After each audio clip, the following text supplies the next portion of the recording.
Let's talk real quick. If you're going to memorize, I'm going to suggest you check the translation before you decide what translation to memorize, because not all translations read the same. For example, ESV I think is kind of clunky. I like it, I use it, but I think to memorize it, it's kind of clunky. NIV, 1984 NIV just feels a little bit smoother and reads a little easier. You can hear the dog in the background when I recite. So before you start deciding to memorize, pick a translation you're going to use and you're going to enjoy saying it out loud. Because here's the thing, the Bible was not written in English. You know that. It was written in Hebrew and Greek. And biblical Hebrew is a very vocabulary poor language. There's only like 8,000 words in biblical Hebrew. So that means that Hebrew paints with big, broad strokes.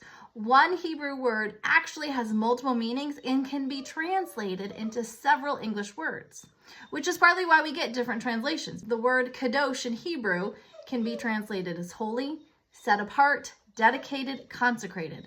And all of those have a slightly different meaning behind them.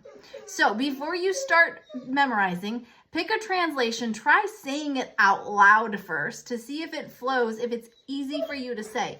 Because you want a translation that's going to be easy to recite. Because if you're frustrated, if you're struggling, getting tricky words, stumbling over your words is just going to add to your frustration and you're going to want to quit. And I don't want you to do that.